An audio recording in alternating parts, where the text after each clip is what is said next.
주시는 말씀은요, 고린도후서 5장 13절에서 15절까지입니다. 신약 성경 291쪽입니다. 고린도후서 5장 13절에서 15절까지 우리 같이 읽어볼까요? 우리 같이 한 목소리로 13절 우리 같이 읽습니다. 우리가 만일 미쳤어도 하나님을 위한 것이요 정신이 온전하여도 너희를 위한 것이니 그리스도의 사랑이 우리를 강권하시는도다. 우리가 생각하건대 한 사람이 모든 사람을 대신하여 죽었은즉 모든 사람이 죽은 것이라.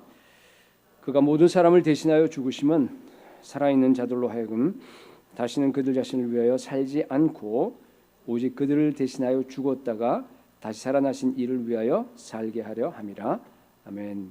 본론으로 직접 들어가도록 하겠는데, 우리 방금 읽었듯이요, 우리가 만일 미쳤어도 하나님을 위한 것이고 정신이 온전하여도 너희를 위한 것이다. 이게 미쳤다는 얘기는 문맥을 보면은 정말로 바울이 미쳤다는 얘기는 아니고 남들이 볼 때 미쳐 보인다는 얘기예요. 사람들이 많이 바울을 향해서 너 미쳤다고 얘기를 많이 했어요. 또 그 바로 전절 우리 13절 읽은 이제 12절 보시게 되면요, 어떤 말이 나와 있냐면 외모로 자랑하는 자들에게 답을 한다, 그런 말이 있어요. 그러니까 그걸 제가 쉽게 오늘 말로 고치면 이런 얘기예요. 아니, 예수 믿었으면 그냥 좀 점잖게 믿지, 아니면 좀 교양 있게 남들한테 보일 때 좀 고상하게 보이면 좋잖아요, 그죠? 근데 막 기도하는데 왜 고래고래 소리를 질러? 찬양하는데 왜 그렇게 손 들고 뛰고 난리치냐? 아니면은 선교를 가는데 야, 애들 돌봐야지, 남편한테 애들 맡겨놓고 막 여럿씩 말이야 그냥 가서 그게 뭐냐, 이게 이런 거예요. 소위 얘기해서 여러분, 아직도 우리 교회는 그런 사람 없어요. 우리 교회는 그게 정상이니까 다. 근데 그렇지 않은 여러 교회들이 많아요. 그렇게 생각하는 사람도 굉장히 많아요. 그런 사람들한테 지금 바울이 얘기하는 거예요. 우리가 미쳤어도 하나님을 위한 거고 정신이 온전해도 너희들 위한 거라. 이게 무슨 얘기예요? 예수를 믿게 되면은 미치게 보이는 건 당연하다는 얘기예요. 내가 상관없다는 얘기예요. 왜? 하나님께 하는 거니까. 그리고 너희들도 예수를 제대로 믿으면 정말 나처럼 이렇게 미치게 정말로 뜨거운 열정을 가지고 주님을 사랑하는 그런 열정을 가지고 그렇게 나가라, 이런 얘기예요. 사실은 여러분, 여러분이 정말로 예수님을 사랑하고요, 예수님을 향한 그 열정이 있다 그러면요, 미치지 않을 수 없습니다. 그럴 수밖에 없어요. 이게 본문에 미쳤다고 하는 그 헬라어를 찾아보니까 엑스스템이라고 되어 있는데 그 의미가 뭔가 하면요, 이게 문자적인 말은 그런 거예요. 어디에서 이탈하는 거예요. 여러분, 마음이 이탈해버리면 어떻게 돼요? 정신 나가는 거 아니에요? 미치게 보이는 겁니다. 남들이 보면은. 우리 예수 믿는 사람들은요, 이 땅에서만 살아가는 거 아니죠. 이 땅에 살지만 뭐예요? 하늘나라 시민권을 가지고 동시에 살아가는 사람이에요. 근데 만약 마음이 이 땅에 있지 않고 이탈이 돼서 하늘나라를 가지고 여러분 생활해 보세요. 어떻게 남들이 보면 미쳤죠. 그런 얘기를 하는 거예요. 그러니까 의미상으로 볼 때 그럴 수밖에 없습니다. 앞절에 보더라도요, 바울이 이런 얘기를 해요. 차라리 나는 몸을 떠나서 주와 함께 거하기를 원한다, 그런 말을 합니다. 8절인가 그래요. 앞에 나오는데 그게 무슨 얘기예요 도대체? 죽고 싶다는 얘기예요, 여러분. 10절에도 보게 되면요, 머지않아서 우리 모두가 다 그리스도의 심판대에 서야 됩니다. 몸을 따라 행한 것을 우리가 받게 돼요. 그런데 어떻게 우리가 예수에 미쳐서 열정적으로 살지 않을 수 있겠느냐가 바로 오늘 본문 말씀입니다. 여러분, 오늘날 세상은요 다 미쳤어요. 오늘날 세상 보세요 한번. 미치지 않고 못 살아가는 세상입니다. 돈에 미치던가, 아니면 막 자녀 교육에 미치던가, 아니면 또 어디 미쳐요? 취미에 그냥 미쳐 살아가던가 그래요. 안 그러면 공허해서 못 살아갑니다. 여러분, 근데요, 예수 그리스도 외에 미쳐서 살아가면요 영원한 멸망입니다. 파멸의 지옥 형벌입니다. 왜냐하면 뿌리가 죄예요. 하나님을 거역하는 죄가 그 뿌리에 있기 때문에 결국은 그 뿌리를 따라가면 멸망이라, 그런 얘기예요. 여러분, 온 세상이 지금요 빠른 속도로 파멸을 향해서 지금 달려가고 있습니다. 이런 환경에서 우리가 어떻게 살아야 되겠어요? 이젠 제가 보니까요 두 길밖에 없어요. 두 길이 뭔 줄 아세요? 이 두 진영밖에 없어. 예수에 미치던가 아니면 세상에 미치던가. 다른 길이 없어요, 여러분. 예수의, 다른 말로 하면 이런 얘기예요. 예수에 미친 사람들만, 그런 하나님의 백성만이 앞으로 예수의 제자로 살아남을 겁니다. 여러분 지금은요, 20년, 우리 이제 나이 드신 분들은 30년 전하고 전혀 다른 세상이에요. 여러분 아세요? 느끼시는지 모르겠어요, 여러분들은. 제가 젊었을 때는요, 한국에 있어서 그런지 모르지만은 뭐 그냥 정말 뭐랄까 이렇게 목숨 걸고 미친 듯이 그렇게 예수 안 믿어도 됐어요. 그냥 교회 다니고 착실하게 잘 있고 그러면 그냥 신앙을 유지할 수 있는, 그죠? 그런 게 됐습니다. 그게 실제로 가능했습니다. 근데 지금은 안 돼요, 여러분. 완전히 바뀌어 버렸습니다. 제가 보니까 이제 초대교회 환경으로 자꾸만 돌아가는 것 같아요. 환경 자체가. 물론 뭐 시대가 다르기 때문에 다르긴 하지만 그래도 그 흐름을 얘기하는 거예요. 그러니까 처음 출발해서 다시 마지막이 되니까 처음으로 돌아가는 것 같아요. 그 핍박 뭐 이런 여러 가지 유혹, 이런 환경 자체가 그런 것 같아요. 마귀의 좋은 공세가 이미 시작했습니다.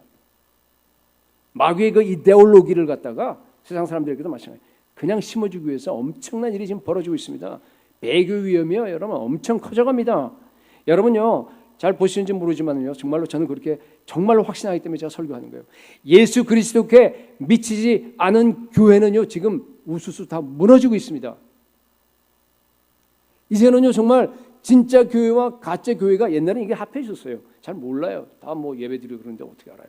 근데 지금은요, 점점 확연하게 구별되는 그런 때로 가고 있습니다. 세계는 거대한 영적 전쟁으로 들어갔습니다. 이미. 예를 하나 들어보겠습니다. 여러 가지 있지만 그냥 요새 가장 이슈가 되는 예를 한번 들어보겠습니다. 여러분, 동성 결혼 이 문제 있잖아요. 요새 우리 미국 그리고 전 세계죠. 여러분, 그게 그냥 동성 결혼을 허용한다 그런 이슈가 아닌 거 아시죠? 그거 아니에요, 여러분. 여러분, 동성애 무슨 뭐 성 정체성 또 뭐 있어요? 성적 지향 뭐 별 얘기가 다 있는데,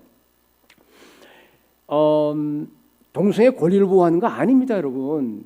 그게 뭔가 하면요, 마지막에 가면 잘 들으세요. 성 아이덴티티, 성 정체성을 갖다 다 파괴하는 겁니다. 남자 여자를 다 없애버리겠다는 얘기예요, 지금. 마지막 목표는 뭔가 하면은 하나님의 창조 질서를 부시겠다는 얘기, 하나님을 거역해서. 그리고 나서 더 구체적인 건 뭔가 하면 교회를 없애겠다는 얘기예요. 교회를 지금 부수는 그런 전략이 지금, 여러분, 이 동성 결혼을 법적으로 허용한다는 흐름이 저는 깜짝 놀라요. 아니, 이게 어떻게 이런 빠른 속도로 온 지구상에 그것도 말이에요, 이렇게 확산되는 거, 체계적으로. 이게 여러분 생각해 보세요. 이게요, 무슨 뭐 뒤에서 보이지 아니하는 그 손이 없이 그게 가능하겠어요? 아니에요, 여러분. 철저한 사탄의 전략 하에서 움직이고 있는 겁니다. 표면에, 바깥으로 표면에 그걸 갖다가 가장 앞장서서 시행하는 게 뭔가 유엔이잖아요. 여러분 잘 아시다시피. 여러분 많이 들어봤을 거예요, 그죠? Gender mainstreaming. 우리 애들은 다 알아요. 어른들은 잘 몰라요. Gender mainstream, GM이에요. 그걸 갖다가 아마 들어보신지 모르겠는데요. 뭐 성평등, gender equality 이런 얘기 하잖아요, 그렇죠? 그걸 성평등을 성취하기 위해서 유엔이 지금요 앞장서서 공공 정책으로 지금 진행하고 있습니다. 밀어붙이고 있습니다. 그러니까 예를 들어서 선진국들은 이미 다 받아들였고, 이미 거의 다. 그다음에 이제 개발도상국도요, 원조 받으려 그러면은 성평등 지수가 높아야 돼요. 성평등 지수가 높으려 그러면 동성 결혼을 갖다 법제해야 됩니다. 그리고 나서 그걸 갖다가 법 바꾸고 예산도 세워야 됩니다. 그걸 갖다가 체계적으로 지금 밀고 있는 게 유엔입니다. 그렇잖아요, 그죠? 여러분, 성평등에 속지 마세요. 우리는 뭐 안 속지만은, 여러분, 그게 성평등이 아니고 뭡니까? 결국은 성 해체야, 해체. 성을 없애야겠다는 얘기 지금. 사탄의 속임수에 인권 문제가 아니잖아요. 동성애 문제가, 그죠? 교회에서는 바보처럼 그냥 그들을 어떻게 대할까? 물론 그건 뭐 당연히 우리가 사랑으로 대해야 돼요. 그걸 배격하고 그런 문제가 아닙니다. 지금 그건 뭔가 하면은 인권 문제가 아니고요. 그건 뭔가 하면요, 인권을 갖다가, 인간성을 갖다 말살시키는 거예요, 여러분. 휴머니티를 파괴합니다. 마지막은 가정 파괴하고 모든 게 다 부셔져 버립니다. 여러분, 그걸 갖다 이 신좌파 용어로 하게 되면 뭔가 하면 언어 프레이밍 전쟁이라 그래요. 언어 프레이밍, 언어로 인권이다, 무슨 뭐 평등이다, 자유다, 이런 걸 가지고서 포장을 해요. 근데 속어는 아니야. 잘 포장했기 때문에 우리 이사야서에 나와 있는 것처럼 뭐라고 되죠? 거짓으로 끈을 삼아서 수레를 끈다는 얘기가 나오죠. 똑같은 얘기가 벌어지는 겁니다. 지금 이 우주를 끌고 있어요. 거짓을 갖고 지금. 근데 다 사람들이 그게 그런 줄 알아요. 깊이 안 연구하니까, 잘 모르니까.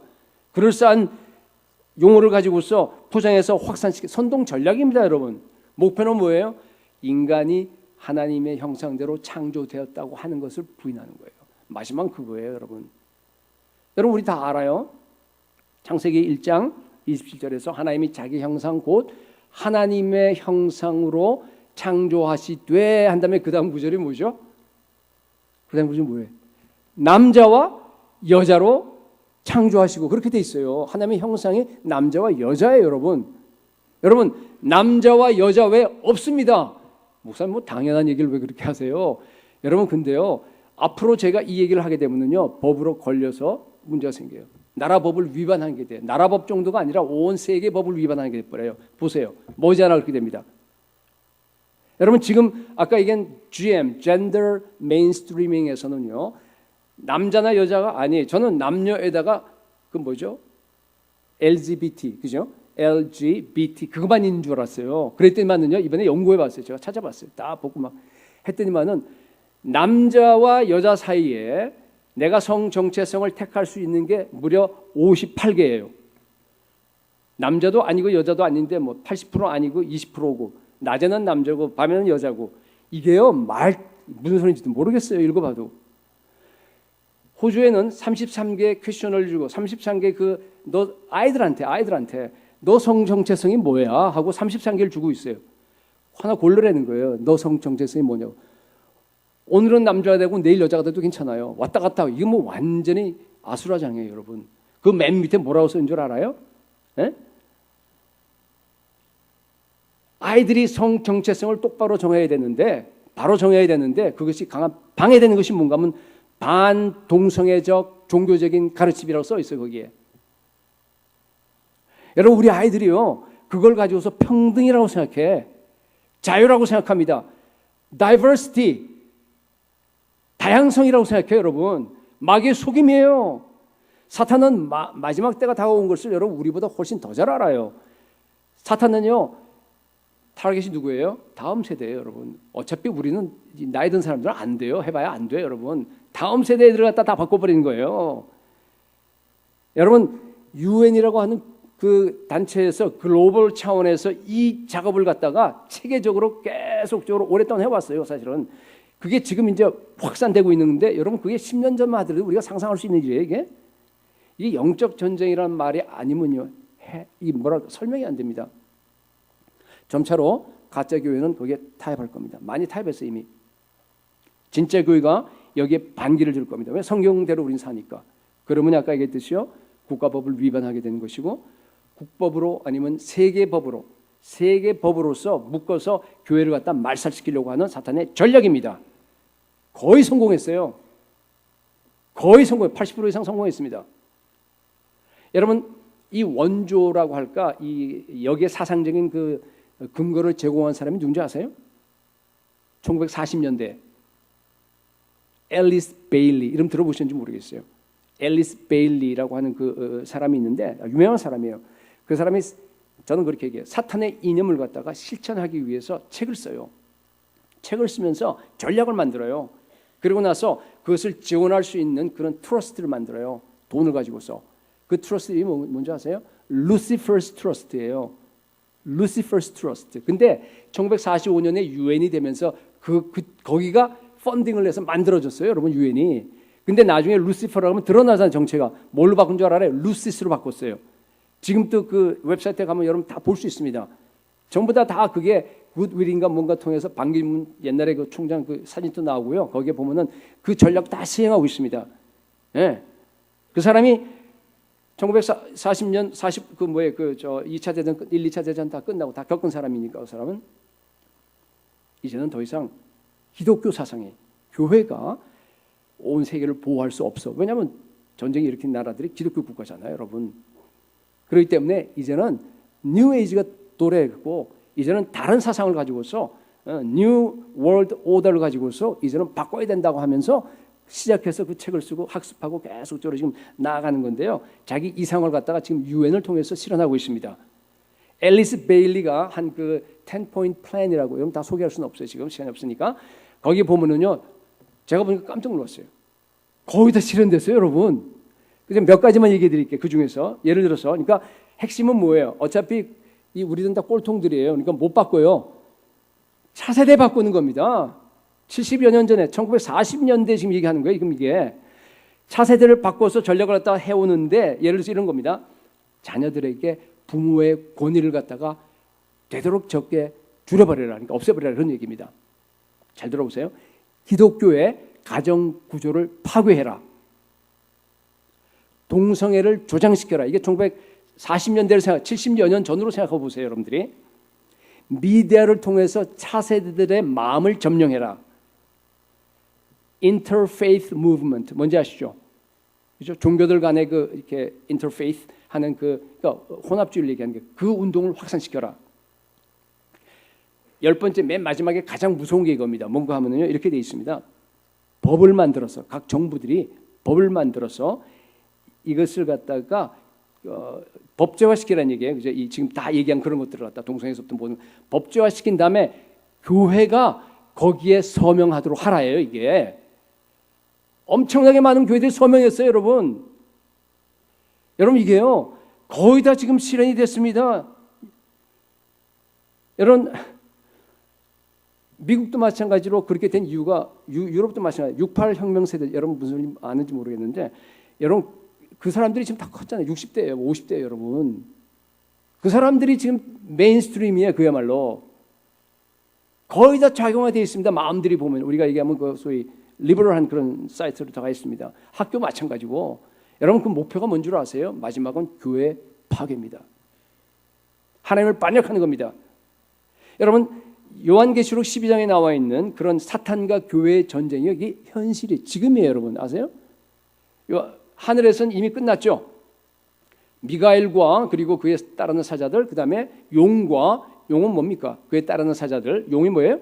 사탄을 얘기하는 거예요. 싸웠는데 졌어요. 그래서 땅으로 떨어져 버리잖아요, 그죠? 땅에 떨어지니까 12절에, 요한계시록 12장 12절에 마귀가 뭐라 그러냐면, 자기의 때가 얼마 남지 않은 걸 알고 크게 분내어서 뭐라 그래요? 한번 띄워봐요. 요한계시록 12장 12절. 너희에게 내려갔음이라 그러죠. 너희가 누군가 하면 교회예요. 그게 교회.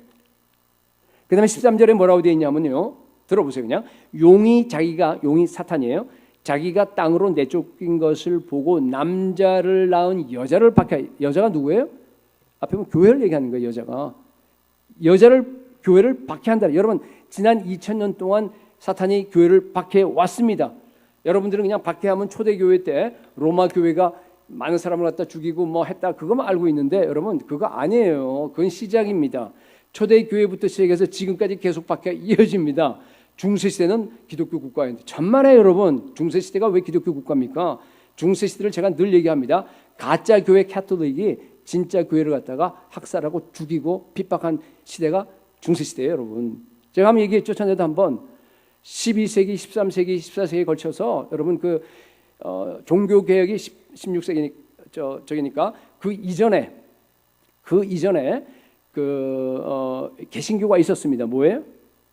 발덴시안, 왈도파라고 하는 거예요. 또 뭐 거기도 있고 위클립도 있고 그냥 롤라도 파라고 하는데, 그다음에 무슨 틴데일 그 뒤에, 그다음에 얀후스 쭉 내려가잖아요. 다 종교개혁 전이잖아요, 전부 다. 그러니까 그때 개신교가 있었습니다. 성경대로 살려고 하고 성경을 번역하고 막 이런 식으로. 그 사람들을 여러분, 예를 들어서 발덴시안들 캐톨릭이요, 12세기에서 13세기, 14세기, 15세기가 쫙 이어지면서요, 그 사람들만 죽인 숫자가 몇 사람인 줄 아세요, 혹시? 300만 명이에요, 여러분. 300만 명을 죽였어요. 교황 군대가 가서 고문하고. 그 뒤에도 마찬가지입니다.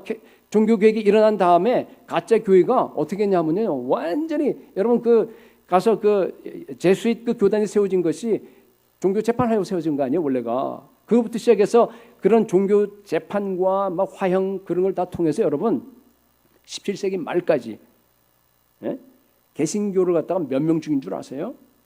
사람마다 달라요. 최소 3천만에서 5천만이에요, 여러분. 그 당시 인구가 여러분 얼마인데. 샅샅들이 잡아서 다 죽여버린 거예요. 개신교들을 갖다가. 그러니까 개신교라는 게 성경대로 믿는 사람들을 갖다가. 그러니까 가짜 교회가 진짜 교회를 비판했습니다. 그리고 나서 그 이후에도 마찬가지예요. 복음이 전해지는 나라마다 비판했습니다. 여러분, 그래도 하나님은요 진짜 교회를 보존하셨습니다. 지금까지 보존했잖아요. 14절에 보니까 계시록 12장 그 여자가 큰 독수리의 두 날개를 받아 광야 자기 곳으로 날아가. 광야 자기 곳이래. 거기서 그 뱀의 낯을 피하여 한 때와 두 때와 반 때를 양육받으며. 여러분, 진짜 교회를 하나님께서 이게 보호하세요, 그죠? 보호하십니다. 근데 항상 진짜 여러분 이 지금 계시록에 나타나는 것은 지금 일이에요, 여러분. 물론 이제 계시록 보는 입장에 따라서 다르긴 한데, 그러나 뭐 나중에 이제 한 때와 두 때와 반 때라고 하는 건 전 3년 반이 지나갔다는 뜻이에요. 원래 이제 나중에 실제 대환란이 되고 그러면 더 구체적으로 나타날 거예요. 그러나 지금 일어난 일입니다, 여러분. 그래서 그게 뭔가 하면 진짜 교회가 역사상 지금 2000년 동안에 한 번도 편하게 핍박받지 않고 있은 적은 없었습니다. 언제나 광야에 있었어요. 광야에서 트레이닝 받았습니다. 보호받았습니다. 항상 고난과 핍박이 따랐어요. 그래서 15절 16절 보게 되면은 용이 입으로 물을 막 그냥 강같이 막 확 토해내는 그런 장면이 나와요. 이제 거기 보면은. 그래서 왜 토해내겠어요? 광야에 숨어 있는 교회를 다 말살시키기 위해서, 다 죽이려고 그렇게 했는데 땅이 입을 벌려서 다 그 물을 없애버려요. 그래서 나중에 보존됩니다. 교회가 그게 지금 일입니다, 여러분. 보존이 되니까 이제 막 화가 났어요. 용이 화가 나고 어떻게 하냐면은 끝에 이제 한 때와 두 때와 반 때가 지나갑니다. 그게 뭐 하나님이 정하신 기간이 이제 제가 보기엔 다 지나간 것 같아요. 이제 거의 지나갔어요. 그리고 나서 17절에 보니까 용이 여자에게 분노하여 돌아가서 그 여자의 남은 자손, 이게 묘사가 되어 있는데 곧 우리들이에요. 하나님의 계명을 지키고 예수의 증거를 가진 자들과 더불어 싸우려고 바다 모래 위에 서 있더라. 이게 지금 상황이에요, 여러분. 서 있다는 얘기가 뭐예요? 그냥 단순하게 서서 구경하는 거 아니에요, 여러분. 전면전을 벌이기 위해서 지금 대치하고 있다, 그런 얘기예요, 여러분. 지금 사탄의 프론트 라인, 전면전이 벌어지는 그 전선이 둘입니다. 가장 큰 전선이 뭐예요? 하나는 뭐예요? 저 열방 전선이야. 3,000개가 넘는 아직까지도 미전도 종족들이 지금 복음 전하지 못하게 막 꽉 들이막고 철문을 걸어 담그고 어둠으로 통치하고 있는 열방 전선이에요. 우리가 이제 이번 토요일부터 다음 주일까지 이제 우리 46명의 우리 용사들이요, 그 열방 전선에 가서 그곳에 가서 지옥의 문들을 두드려 부시러 갑니다. 가서 정말 완전히 다 그냥 초토화시킬 거예요. 우리가 가서 그곳에 그 마을 전체 뭐 마을 전체 다 다닐 필요 없어요. 그죠? 그 핵심 되는 사람 들어가서 바꿔버리면요, 그 사람이 나중에 다 바꿀 거니까. 예. 그 사람들을 갖다가 가서 우리가 정말 그 모든 일을 행할 겁니다. 또 하나 치열한 전쟁터가 있어요. 그것만 있는 거 아니에요. 뭐예요? 아까 얘기한 동성애, 젠더 메인스트리밍 하면서 지금 뭐 완전히 다 막 다 먹고 있어요. 지금 전부 다. 그게 뭐예요? 차세대 전선 두 개입니다, 여러분. 양쪽 다 치열한 정말 전쟁터입니다. 기독교를 조직적으로 무너뜨리기 위해서 지금 사탄이 일을 하는 겁니다. 여러분, 이제는 마지막 때라서요. 과거와 다릅니다. 옛날 생각하면 안 됩니다. 나이 드신 분들. 진짜 교회대로 정말로 성경대로 우리가 살아가려 그러면요, 예수 그리스도께 미치지 않고서는요 도저히 불가능합니다. 여러분, 예수 그리스도께 미친 교회가 될 수 있길 축복합니다. 할렐루야. 예, 첫 번째 제가 얘기한 것이요. 제가 첫 번째 얘기한 게 뭐겠어요? 이제 두 번째로 넘어가는데, 첫 번째 얘기한 것이요, 우리가 예수 그리스도께 미쳐야 될 이유를 얘기했습니다. 두 번째는요, 예수 그리스도를 여러분이 만나면요 미치지 않을 수 없다는 겁니다. 그게 두 번째예요. 13절 우리 본문 보면은요, 우리가 만일 미쳤어도 하나님을 위한 것이요 정신이 온전하여도 너희를 위한 것이니 그리스도의 사랑이 우리를 강권하시는도다. 여러분, 우리가 예수를 만나고 나서 미치지 않으면 안 되는 그런 이유가 뭐죠? 미칠 수밖에 없는 이유가 뭐죠? 거기 설명되어 있잖아요. 그리스도의 사랑이 우리를 강권하시기 때문에 그렇습니다. 여러분, 그렇기 때문에 내가 예수를 만났는데 안 미쳤어. 미쳤다는 얘기는 뭔가 하면 열정을 얘기하는 게 막 미친 듯이 정말 막 주님을 향해서 뜨거운 막 열정이 타오르는 걸 얘기하는 겁니다. 그렇지 않고 그냥 냉랭해. 그 얘기는 뭐예요? 아직 예수님 안 만났다는 뜻이에요. 예수님 만나면 그렇게 될래야 될 수가 없습니다. 그냥 신앙이 관념에 머무르는 거예요. 그냥 아직 십자가 되지 않았습니다. 여러분 옛날에 연애할 때 한번 생각해 보세요. 당신을 정말 사랑해. 난 당신 없으면 하루도 나 견디기 힘들어. 막 그런 고백했잖아요, 그죠? 잖아요, 그죠? 그러니까 그 여자가 너무 이쁜 거예요. 물론 제 눈에 안경이긴 하지만은 그래도 내가 보기에는 너무 이쁜 거야. 뭔가 정말 그죠? 매력이 있습니다. 우리 오빠 사랑 옛날에 그랬을 거예요, 그죠?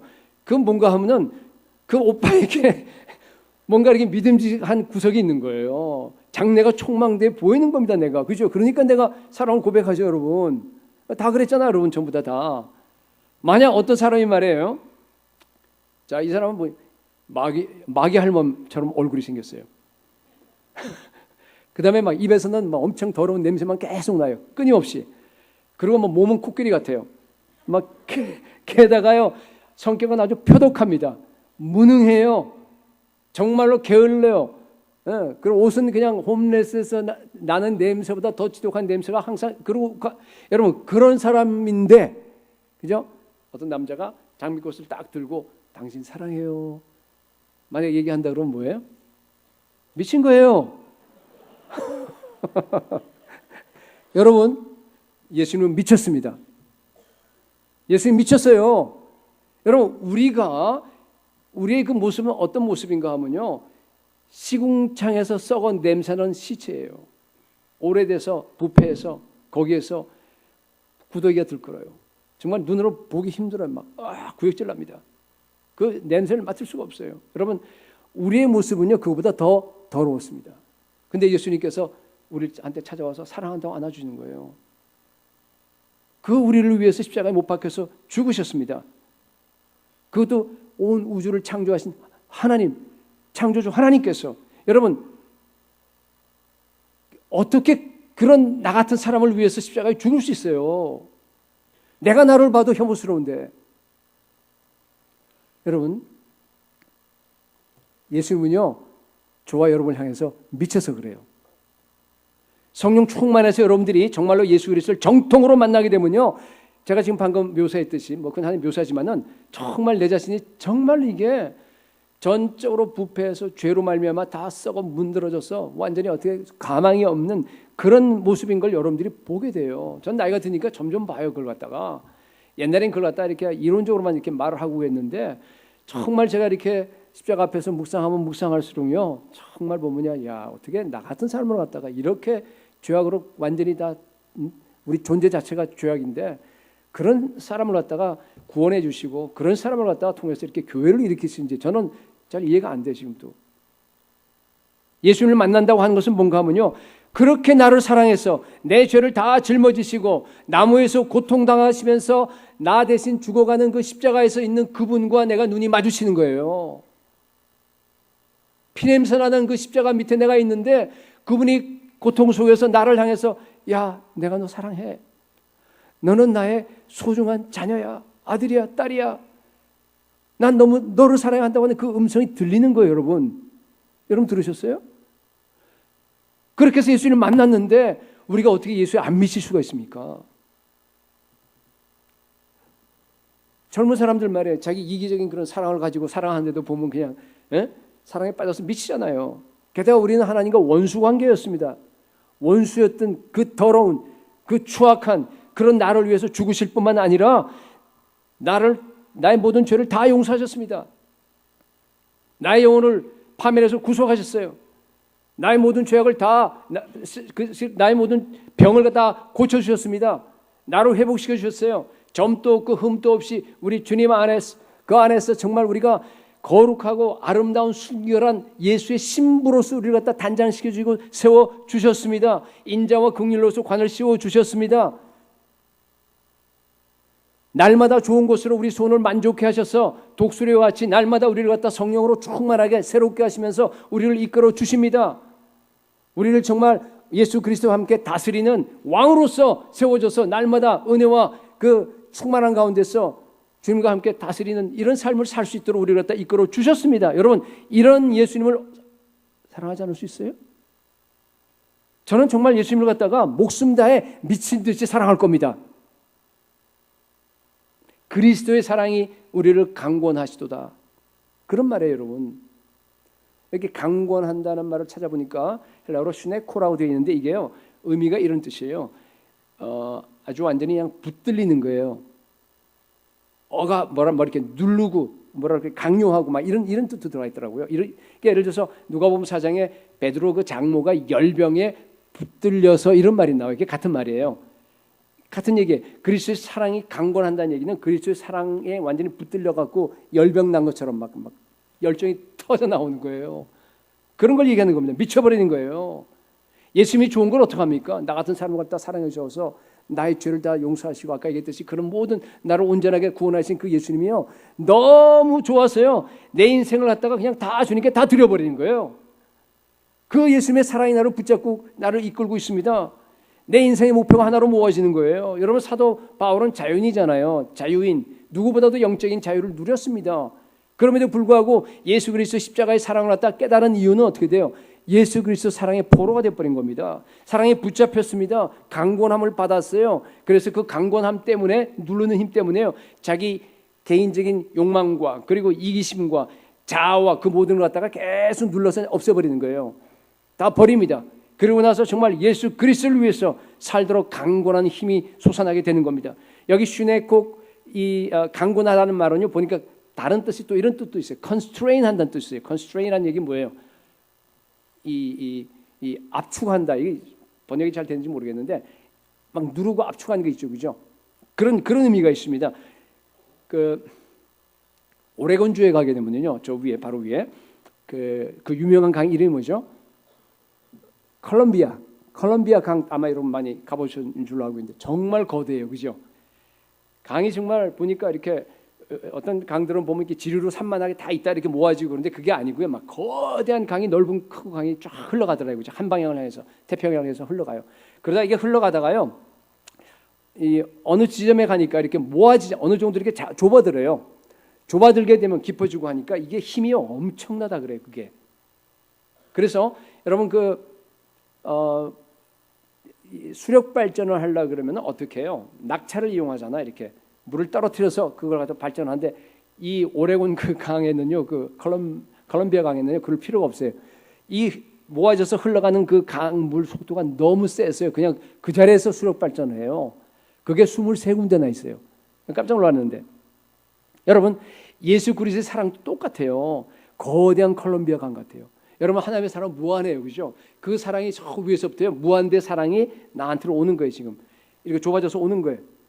무한대이기 때문에 저한테만 오는 게 아니라 여러분들 다 가도 무한대로 여러분들 이렇게 들어가는 거 아시죠? 여러분 이렇게 다 가는 겁니다. 그러면 내 안에서요, 컨스트레인 되는 거예요. 압축되는 겁니다. 그래서 거대한 힘으로 흘러가게 되는 거예요. 그게 강권한다는 뜻입니다.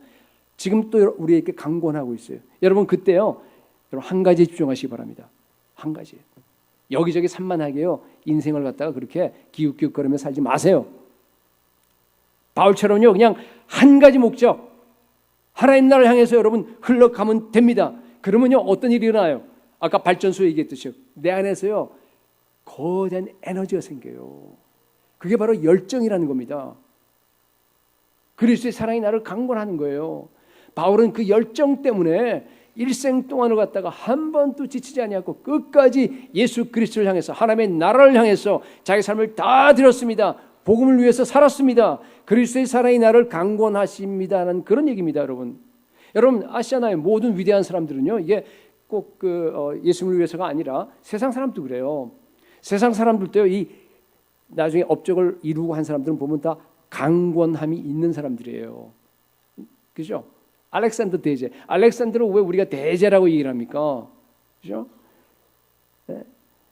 정복을 위한 그 야망, 그 안에 막 불탔습니다. 정복을 위한 야망에 막 불타갖고 온 인생과 자기 마음과 모든 걸 다 거기다 쏟아버린 겁니다. 그 야망이, 성경대로 하면 이런 게, 그 야망이 그를 강권하였느니라.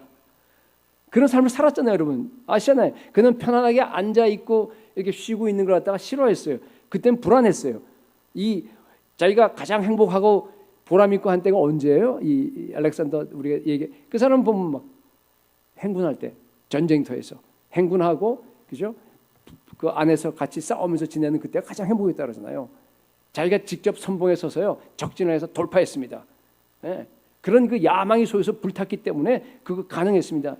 그 야망이 없었다 그러면 어떻게 세계를 제패하겠습니까? 나폴레옹, 시저 다 마찬가지예요, 여러분. 물론 방향이 좀 틀렸어요. 잘못된 방향이에요. 그 전부 다. 그러나 야망에 사로잡혔습니다. 원리는 동일합니다, 여러분. 여러분 안에 예수 그리스도의 그 무한한 사랑이 컨스트레인 돼 갖고 여러분들을 갖다가 한 방향으로 끌고 가는 그런 강건함이 있어야 합니다. 그래야 여러분 집중된 인생을 살 수 있어요. 그래야지만 여러분 의미 있는 인생을 살 수 있습니다. 성경에 보면요, 예수 그리스도를 만난 사람들, 성령 충만한 사람들, 구약에는 하나님 만난 사람, 그 모든 사람들 보면요 다 미친 사람들이에요. 그게 바로 뭔가 하면 오늘날 우리 예수님을 따라가는 길입니다. 제자의 도예요, 여러분. 예수님도 뭐라 그랬어요? 주위 사람들이 뭐라 그랬어요? 미쳤다 그랬어요. 요한복음 그 10장에 보니까 저가 귀신 들려 미쳤거늘 어찌하여 너는 그 사람 말 듣냐, 이런 얘기가 나와요. 그러니까 오죽 그런 소리가 많이 바닥에 퍼졌으면 식구들이 말이에요, 그 친척들이 다 예수님 와서 뭐 하러 왔어요? 붙들러 왔어요. 귀신 들린 줄 알고. 예수님을 따라가는 우리도 당연히 그렇죠. 바울도 마찬가지 아니에요. 바울도 미쳤다 그랬잖아요. 미친 듯이 주의 복음을 증거하고 이 재판장에 섰을 때도 그렇게 하니까 여러분 아시다시피 베스도 알죠, 그죠? 그분이 뭐라 했어요? 바울이 해서 큰 소리로 뭐라 그래? 바울아, 네가 미쳤도다 그래요. 너의 그 많은 학문이, 그 아는 지식이 너를 갖다가 미치게 만들었다 그러잖아요. 그러니까 바울이 뭐라 그래요? 베스도 각하여, 나는 미친 것이 아니고 온전한 말을 하는 겁니다. 내가 바라기는 여기 있는 모든 사람들, 그 사람은 아그리파 왕, 무슨 총독, 무슨 고관들이 전부 다 그 사람들 놓고 하는 거예요. 지금 나와 같이 되기를 원합니다. 이렇게 묶인 거 외에는. 여러분, 그런 당당함이 어디서 나와요? 그렇죠? 그리스도의 사랑이 나를 강권하기 때문에 그런 거 아니에요? 여러분, 그런 삶을 사세요. 그리스도의 사랑으로 강권함을 받는 열정에 사로잡힌 그 사람들이요, 세상에서 가장 행복한 사람입니다. 가장 여러분 위대한 사람이에요. 뭐 세상 제패해봐야 알렉산더 뭐 무슨 소용이 있어요, 그게. 여러분, 미친다는 의미는 뭔가 하면요, 죽기를 각오하는 걸 얘기하는 겁니다. 목숨 내 건다는 뜻이에요. 여러분, 지금 마귀가 교회를 지금 죽이려고 완전히 우겨싸움을 당하면서 정말 총공세를 펼치고 있습니다. 영적 전쟁이 아까 얘기했듯이 치열하게 지금 전쟁이 벌어지고 있습니다. 그런데 어떻게 예수 그리스도의 이 진짜 복음을 가진 우리들이 미치지 않을 수 있습니까? 제가 오래전에 한 20년 넘은 것 같은데 그 동독에 그때 당시에 막 무너지고 난 다음에 비텐버그, 그죠? 이게 루터가 95개 조항을 갖다가 딱 걸어놓고 나서 갔던 그 비텐버그 성 앞에 이렇게 95개 조항 걸려 있는 그게 있어요. 그 앞에 제가 서갖고요, 정말 오랫동안 생각이 잠긴 적이 있었어요. 여러분, 루터는 미쳤어요. 그렇잖아요. 여러분, 자기가 신부기 때문에 잘 알잖아요. 캐톨릭이 얼마나 많은 사람을 죽였는지를 갖다가, 이단들을 갖다가, 자기 생각이 이단이니까. 자기가 이렇게 나가서 하게 되면 자기는 이제 거기다 목숨 걸지 않고 지금 그 짓 할 수 있겠어요? 거대한 교황청하고요, 일대 전체예요. 혼자 나선 거예요, 혼자. 미치지 않고 그렇게 못합니다. 죽기를 각오한 겁니다. 여러분, 성경을 다 보십시오. 예수 그리스도를 알고 하나님을 알고 성령으로 충만해서 시대를 갖다 제대로 파악한 사람들은요, 다 미쳤어요. 다 죽기를 각오했습니다. 여러분, 예를 들어서 모세도 마찬가지예요. 금송아지를 갖다가 백성들이 섬긴다고 어떻게 했어요? 그걸 갈아갖고 세상에 다 억지로 마시겠어요, 전부 다. 게다가 하나님 편에 있는 사람 다 오라 그래서 레위 사람들이 나오니까, 야, 너희 칼차 한다면 어떻게 해? 너희 형제 죽여, 너희 이웃 죽여, 너희 친구들 다 죽여버려 하면서 금송아지 섬겼던 몇 명 죽였죠? 그날 3,000명을 죽였어요. 자그마치. 미치지 않고 어떻게 그려 합니까? 사무엘도 미쳤어요, 여러분.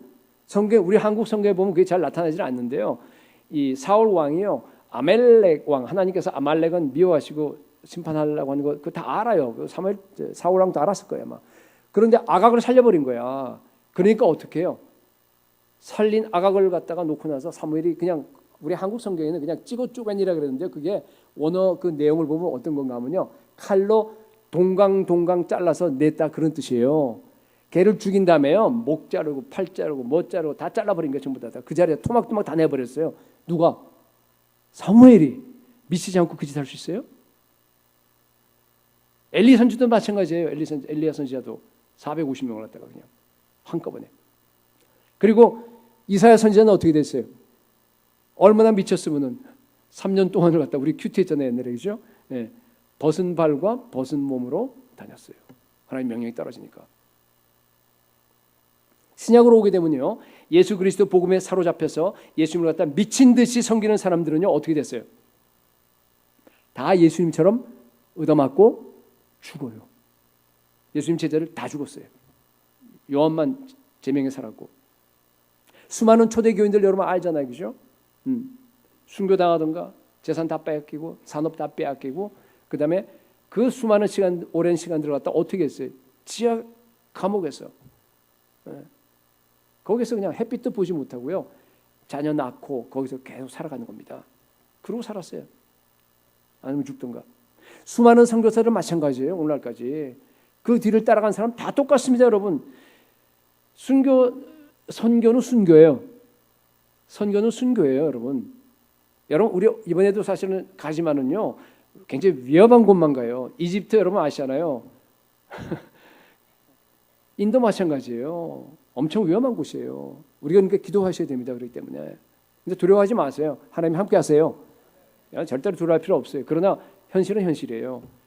그러니까 여러분이 가실 때는요. 그죠? 나는 그냥 죽어도 좋다 생각하고 가시는 걸로 저는 믿습니다. 그렇잖아요. 어차피 주님 위해서 순교하면 뭐 그만큼 좋은 게 어디 있어요. 선교하다가. 네. 선교사들은요. 대개 다 보면요. 어떻게 되냐 하면은 그 사람들이 이 선교사가 순교하는 건 뭐 당연한 얘기고 그거 말고 가족들 애들이요. 보면 다 어렸을 때 죽어요. 희한하게. 아마 애들 숫자가 더 많이 죽었을 거예요. 결혼해서 가는데 가서 그 뭐 의료 시설이 있나요? 그 뭐 옛날에 한국도 그렇고 중국도 마찬가지. 내지 선교한 다 그러니까 뭐 여러분 허슨 테일러 중국 내지 선교에서 중국 옷 입고 변발하고 막 그런 사람 있잖아요. 그죠? 그 사람이 자기 애가 뭐 큰애는 5살에 죽고요. 그다음에 난지 20일 만에 죽고 하여튼 보니까 내 애가 다 죽어요. 선교지에서. 그리고 자기 아내는 여자들이 약하잖아요. 여자들은 남자보다 훨씬 약하니까 어떻게 해요? 32살에 죽어요. 그러니까 이 사람뿐만 아니에요. 아도니람 저슨이나 뭐 이런 사람 보면 다 죽어요. 전부 다 어렸을 때 다 죽어요. 그리고 아내는 다 일찍 죽어요. 전부 다 거의 그래. 이게 티피컬하게 그래요. 그럴 수밖에 없어요. 그죠? 그런데도 불구하고 다 죽은 다음에 어떻게 해요? 영국 왔다 갔다 하면서 그죠?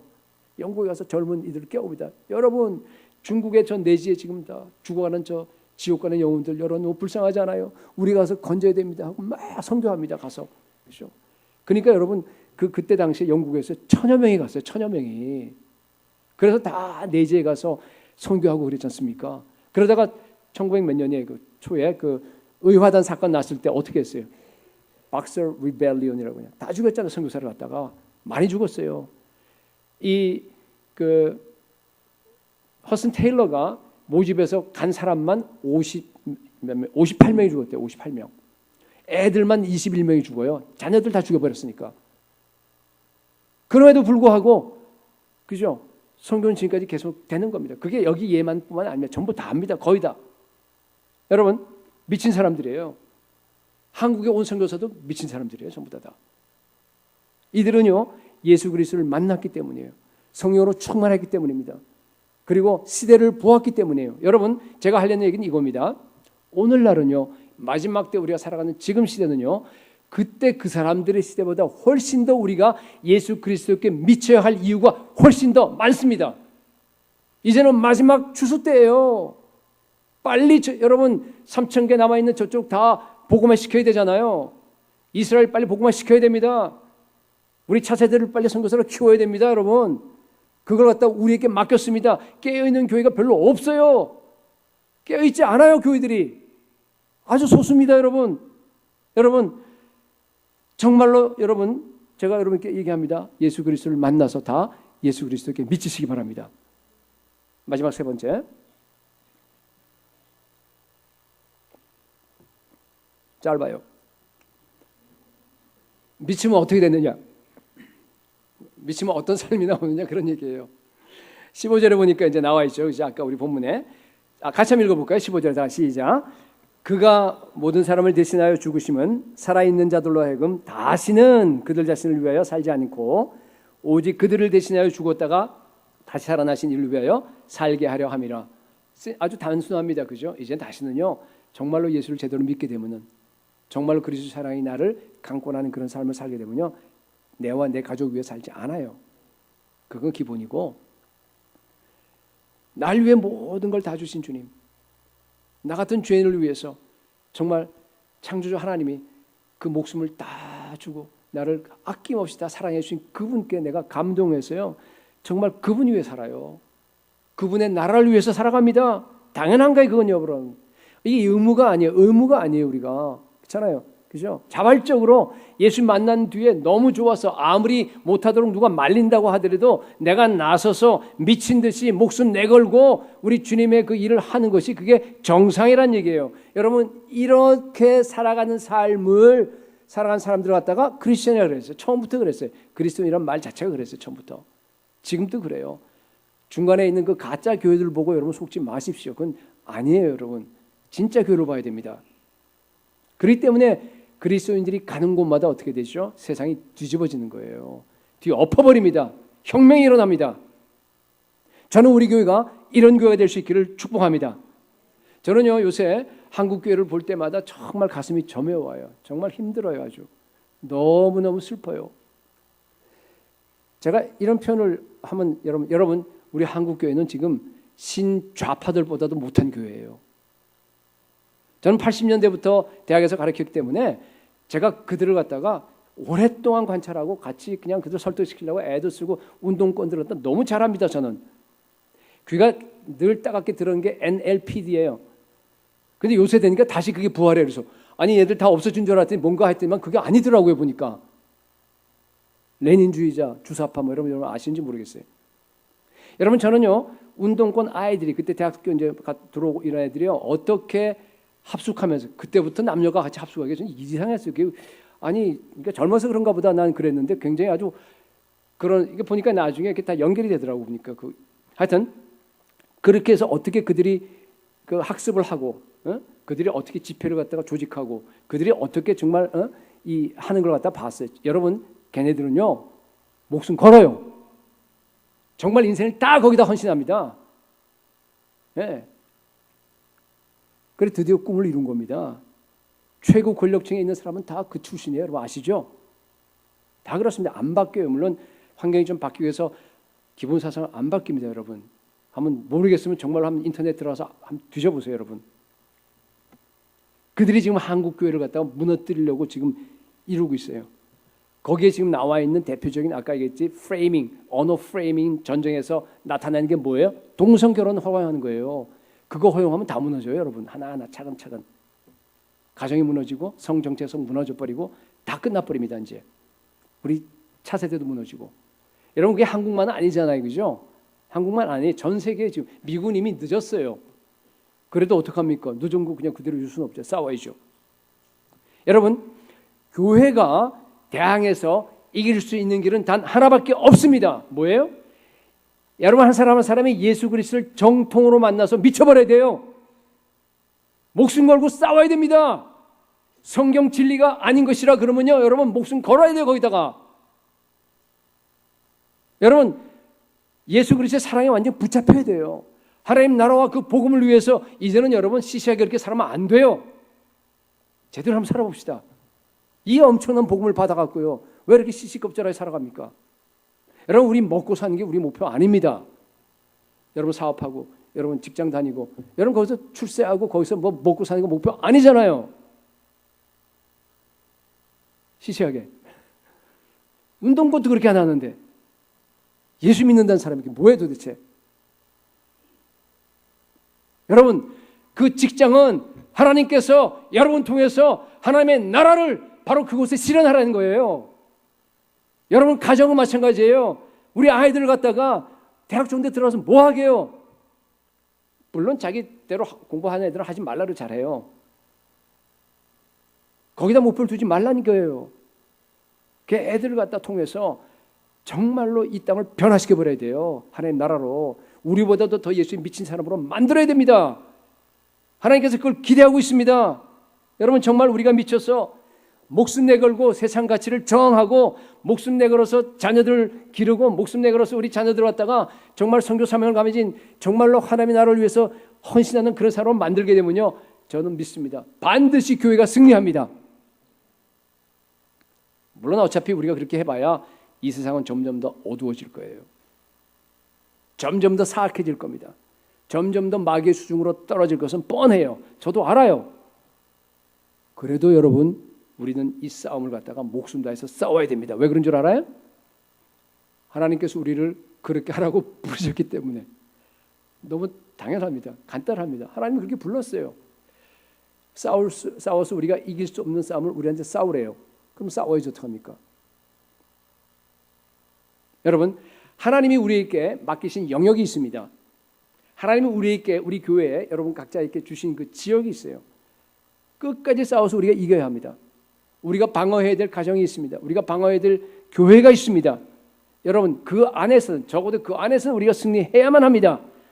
여러분, 마지막 승리의 날이 멀지 않았습니다. 이게 무슨 소린가 또 갑자기. 비록 교회가 소수고 비록 연약해 보이지만 여러분, 반드시 우리가 이깁니다. 왜 그런 줄 아세요? 왜 그런 줄 알아요? 우리가 그렇게 하나님이 주어진 영역에서 싸우다 보면요, 반드시 예수 그리스도께서 재림하시기 때문에 주님이 오셔서 악의 세력을 다 부셔버릴 거예요. 철장으로 질그릇 부수듯이 다 붙여버리고요, 바로 이곳에 공평과 의의 나라를 반드시 세우십니다. 그게 우리의 소망입니다. 여러분, 우리는 이미 그 승리의 소식을 다 듣고 있어요. 우리는 승리로 무장하고 있습니다. 하늘에서 이루어진 그 하나님의 나라가 반드시 이 땅에서 이루어질 줄로 믿습니다. 우리가 이깁니다. 여러분, 우리의 가장 큰 싸움의 장소는 뭔가 하면요, 당장 나와서 뭐 피켓 들으라는 얘기 아니잖아요. 어떻게 싸우면 되겠어요? 매일매일 싸워야 되는데 기도의 자리입니다. 가장 중요한 것이 여러분의 전쟁터, 여러분의 싸움의 자리가 기도의 자리입니다. 모든 싸움은 기도의 자리에서 승패가 갈립니다. 여러분, 다시 여러분께 강조하고 제발 부탁합니다. 여러분, 그리스도인이라고 한다 그러면은 적어도 1시간 이상은요, 무릎 꿇고 앉아서 하나님의 나라를 위해서, 딴 거 위한 거 하지 마, 딴 거 말고 하나님의 나라를 위해서 예수 그리스도께 사랑의 강권함을 받아서 여러분들이 기도하셔야 합니다. 기도의 자리가 다시 일어나야 합니다. 거대한 마귀의 세력과 싸워서 이겨야 합니다. 자기를 죽여야 합니다. 이기심을 버려야 합니다. 하나님의 나라와 그 뜻을 위해서 여러분 싸워 나가야 합니다. 우리가 많이 미쳤어도 하나님을 위한 것이고 정신이 온전하여도 너희를 위한 것이다. 그리스도의 사랑이 우리를 강권하시는 도다. 여러분, 예수님 만나서 날마다 성령 충만해서 예수께 미친 사람이 되어서 마지막 때에 온 세상을 복음으로 뒤집어버리는 기도의 300용사가 다 될 수 있기를 예수 그리스도 이름으로 축복합니다.